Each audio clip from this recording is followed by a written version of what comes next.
Hello, this is Chris Kobe with the League of Women Voters of Portland, and you are watching the Video Voters Guide or listening to our podcast. We're here today to talk with candidates running in the November 2024 general election. We are grateful for the support of the Carol and Velma Sailing Foundation, the League of Women Voters of Portland Education Fund, the Weiss Foundation, and our media partner, Metro East Community Media. With me is Patrick Hilton, running for the office of City Council for the City of Portland, District 3. District 3 takes in most of Southeast Portland. Welcome, Mr. Hilton.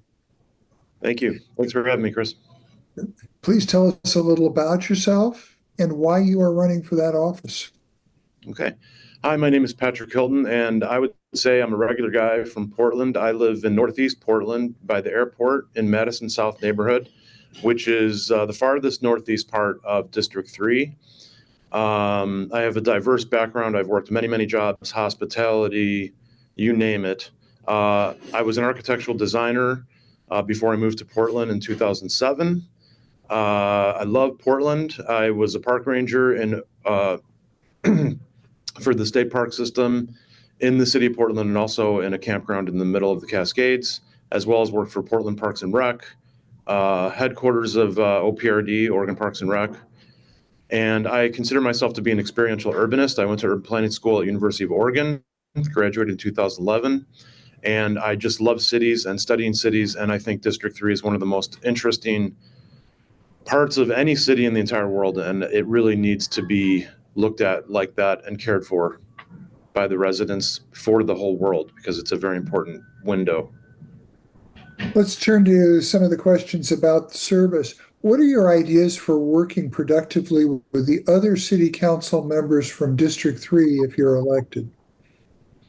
Yeah, it's such an awesome opportunity. That is one of the main reasons I got into this. Is a chance to go ground floor into a new way of governing for Portland, which I think could be a really great way for the citizens to feel connected and that they have a voice. So what I would do is, we all have strengths, we all have weaknesses. So identify the strengths and what our interests are with the different district representatives of District 3. We would focus, but then we would all be working together on each thing. We don't want to silo it too much, but we actually would like to have somebody leading a certain kind of action or a certain kind of idea, or the way that we respond to citizens. I think that that's going to be a huge part of it, is that we're going to get lots and lots of communication. I think we all need to be doing that. And then I think we need to be a united front when we work with the city, and what we really need to get done for the district. And I think as a team, we could really do a great job and present District 3 and its issues and solutions to the problems to the city government in a way that could be really effective. You are listening to the Video Voters Guide interview and podcast of Patrick Hilton, who is running for the office of Portland City Council, District 3. Let's turn a little bit to policy. What, if any, actions would you consider taking to address the current concerns related to the critical energy infrastructure hub on the Willamette River? Yeah, that's an interesting one. I can't say I'm an expert on that. I have my own expertise in urbanism and housing and things like that, and ecology. But ecology is a huge part of all of our lives. I think the 21st century is going to be about fixing what the 20th century put in place. We're going to have to keep that corridor as an energy hub. But I think slowly but surely, with meetings and ongoing initiatives to face the kinds of issues that area is going to go through in case of a seismic event or other kind of emergency, human or natural.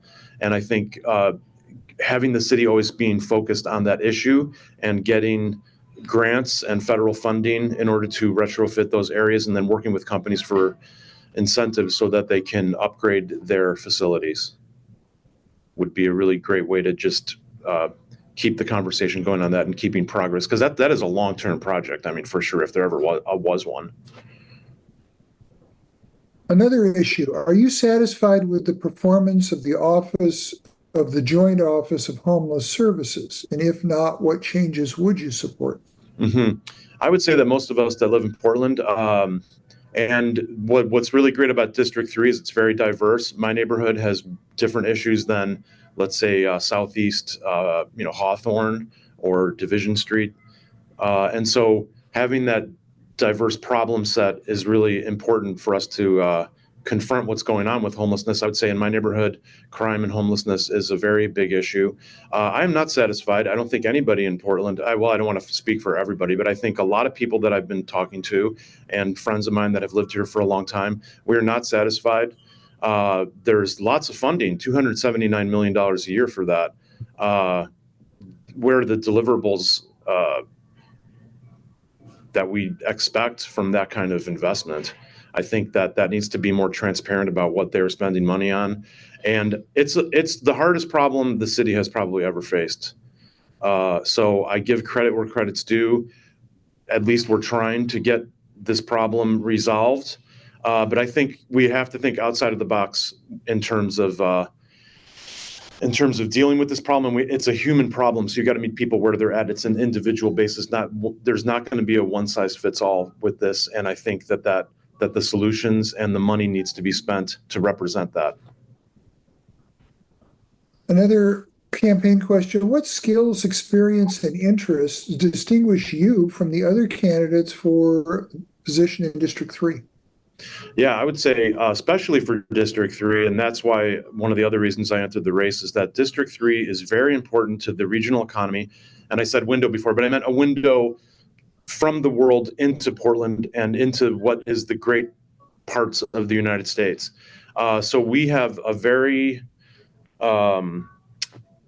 what's happening in the city is there is all this kind of new construction going on, and it might disrupt our economy in terms of tourism and what the historic and vintage areas of Southeast Portland give to the world and to the economy. So that's one of the main issues that I'm focused on.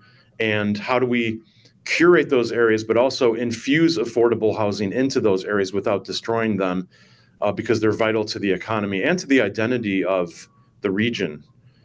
So also what I would do is focus on building affordability with outside of the box thinking, because my skill set is definitely in housing and coming up with architectural and urban design solutions to these kinds of problems. We can't just let the free market,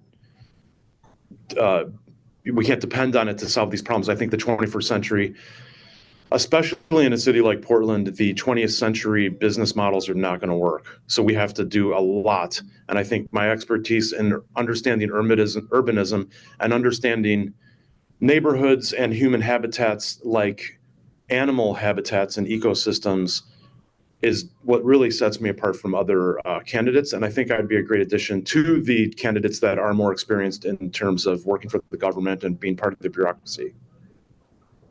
Thank you, Mr. Hilton. This concludes our video voters guide and podcast interview of the League of Women Voters of Portland of Patrick Hilton, running for the Portland City Council, District 3. Election day is Tuesday, November 5. Be sure to inform yourself about the candidates and exercise your right to vote. Thank you for your interest.